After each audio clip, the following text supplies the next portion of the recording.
Hello friends, I hope आप लोग सब ठीक होंगे।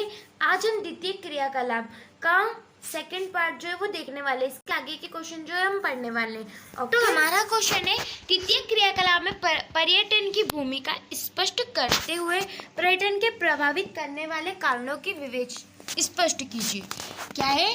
द्वितीय क्रियाकलाप की जो पर्यटन की जो भूमि है या फिर पर्यटन को प्रभावित करने वाले कारण हमें स्पष्ट करना है। ओके, तो पर्यटन विश्व में प्रमुख द्वितीय क्रियाकलाप में अग्रणी स्थान रखते हैं। ये पर्यटन विश्व किस में आता है? द्वितीय क्रियाकलाप में आता है। इसके अंतर्गत पर्यटनों के आवास, भोजन, परिवहन, मनोरंजन, खरीदी जैसी सेवाएं उपलब्ध कराने के लिए स्थानीय व्यक्तियों की नियुक्ति की जाता है, जिसमें बड़ी संख्या में लोगों को रोजगार का सृजन होता है।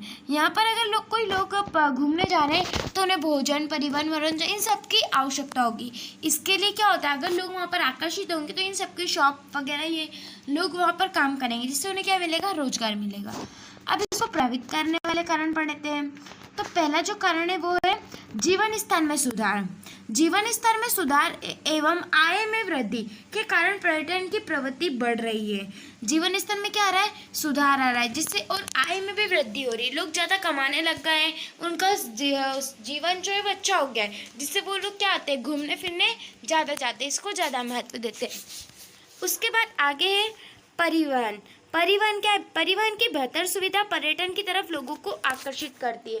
पहले के टाइम पर क्या था कि परिवहन नहीं होता था, लेकिन आज परिवहन की सुविधा है। गाड़ी है, कार है, ट्रेन है, ये सब सुविधा है, जिससे क्या होती है?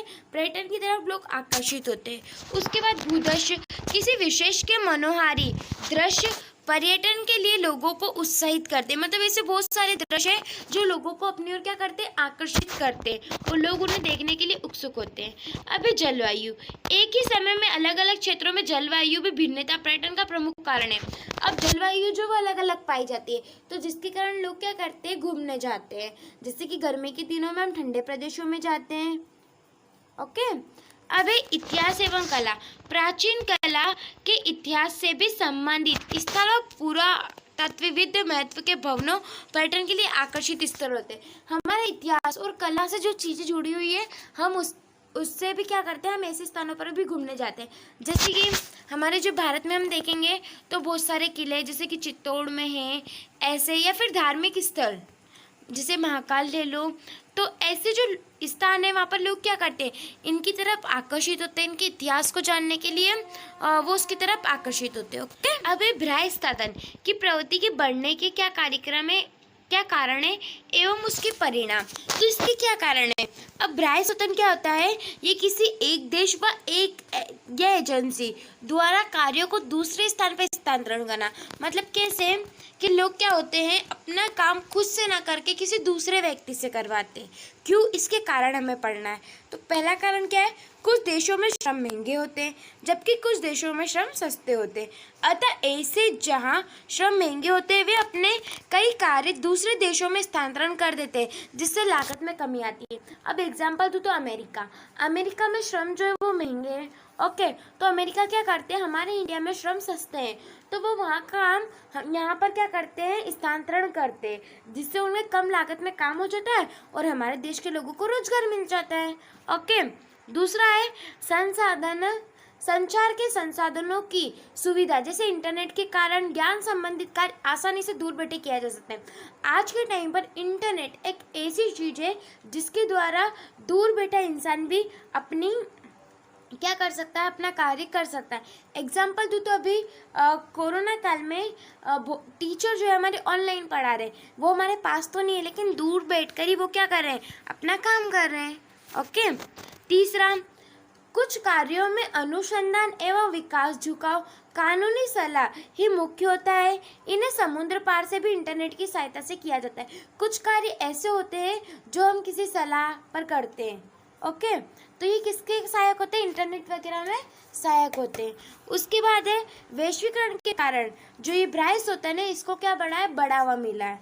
ओके, तो ये क्वेश्चन हमारा खत्म। द्वितीय क्रियाकलाप जो है उसमें परिवहन किस प्रकार से सहायता करता है, ठीक है।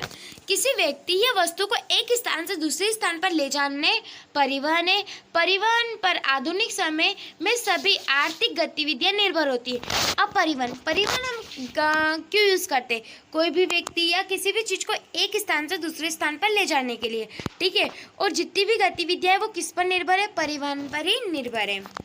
पहला पॉइंट, परिवहन एक सेवा के रूप में अधिक लोगों को रोजगार प्रदान करता है। ड्राइवर, कंडक्टर, सामान लादने उतारने वाला, टिकट संग्रह आदि, इस तरह सभी प्रकार की परिवहन सेवा में भारी संख्याओं में लोग लगे रहते हैं। अब परिवहन करते हैं, जैसे कि कोई ट्रक है तो कोई ट्रक को चलाने के लिए ड्राइवर चाहिए, ठीक है, उसका कंडक्टर चाहिए। उसके बाद अगर वो ट्रक किसी सामान का है तो सामान लादने वाले, और अगर वो लादा है तो वो जहाँ पर जाएगा तो वहाँ पर सामान उतारने वाले। तो आप देख सकते हैं कि इसमें कितने लोगों को रोजगार मिल रहा है। ओके, उसके बाद दूसरा है, परिवहन के कारण पर्यटन में अश्लीलता बढ़ोतरी हुई है। अब परिवहन आया, हमारे पास अच्छा परिवहन है तो हम क्या कर सकते हैं? जगह जगह पर घूमने फिरने जा सकते हैं। तीसरा, परिवहन की सुविधा के कारण औद्योगिक गतिविधियों में तेजी आती है और लोग इन सेवाओं से कार्य करते हैं।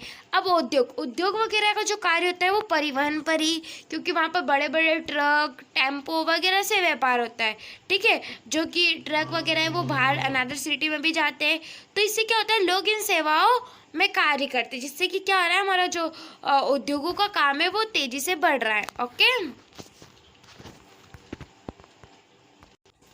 अब चतुर्थक सेवाओं को ज्ञानोन्मुखी सेक्टर क्यों कहा जाता है? क्योंकि ये ज्ञान पर आधारित रहता है। लेकिन एक ये भी, चतुर्थक सेवाओं को उदाहरण सही समझाइए। तो क्या हम क्वेश्चन पढ़ती हूँ, आंसर पढ़ती हूँ।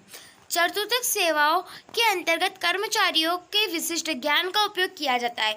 दूसरे शब्दों में यह ज्ञानोन्मुख सेक्टर है। चतुर्थक सेवाओं में जो भी कर्मचारी होते हैं वो किसका प्रयोग करते हैं? ज्ञान का प्रयोग करते हैं, इसलिए इन्हें ज्ञानोन्मुखी सेक्टर कहा जाता है। प्राथमिक या द्वितीयक सेक्टरों में बड़ी संख्या में चतुर्थक सेक्टर की तरफ सेवाओं का प्रतिस्पर्धा हुआ है। सेवाओं में वृद्धि अर्थव्यवस्था में विकसित होने का प्रतीक है। एक ही प्रकार का काम तृतीयक व चतुर्थक दोनों हो सकता है। जैसे अध्यापक तृतीय श्रेणी में है, किंतु यदि कोई अध्यापक नवीन शिक्षक पद्धति में काम करने में संलग्न होकर किसी प्रकार का आविष्कार करता है तो वह चतुर्थक सेवा में सम्मिलित हो जाता है। इनका ये कहना है कि बहुत सारे जो लोग हैं प्राथमिक और द्वितीयक सेक्टर वाले, वो चतुर्थक सेक्टरों पर भी निर्भर है। जैसे कि एग्जाम्पल के लिए कोई शिक्षक है तो शिक्षक तो द्वितीयक श्रेणी में आता है, लेकिन वो शिक्षक जो है वो कुछ आविष्कार कर दे या फिर कुछ नवीन पद्धति में वो संलग्न या फिर उसमें काम करे तो वो किस में सम्मिलित हो जाता है? वो चतुर्थक क्रियाकलाप में सम्मिलित हो जाता है। इसलिए इसे ज्ञानोन्मुखी सेक्टर भी कहते हैं। अब चिकित्सा पर्यटन क्या है? विकासशील देशों में तेजी से उभरने के क्या कारण है? अब चिकित्सा सेक्टर क्या है? तो चिकित्सा पर्यटन क्या है? जब चिकित्सा एक उपचारिक के साथ पर्यटन की सुविधा भी प्रदान करे। मतलब लोग क्या करते हैं? अपनी बीमारियों का इलाज कराने के लिए बहुत सारी जगहों पर जाते हैं, तो इसे क्या कहते हैं? चिकित्सा पर्यटन कहते हैं। अब ये कौन कौन से हैं? तो भारत, थाईलैंड, मलेशिया, सिंगापुर जैसे विकासशील देश चिकित्सा पर्यटन के क्षेत्र में उभरे। कारण इन देशों में विकसित देशों की अपेक्षा चिकित्सा सुविधा का सस्ता होना तथा साथ ही चिकित्सा का उच्चतर होना भी है। इसलिए संयुक्त राज्य अमेरिका जैसे विकसित देशों की प्रतिवर्ष हजारों की संख्या में रोगी चिकित्सा हेतु भारत आते हैं। है इसका आंसर कि विकसित देशों की अपेक्षा जो विकासशील देश होते हैं वहाँ पर क्या होता है? एक तो कम पैसे में इलाज हो जाता है और यहाँ की जो इलाज सुविधा थी वो भी अच्छी होती है। इसलिए अमेरिका जैसे जो राज्य है वो भी अपना इलाज कराने के लिए कहाँ पर आते हैं? यहाँ पर आते हैं। ओके, अब है व्यापार एवं वाणिज्य किस प्रकार सेवाओं को जन्म देते हैं?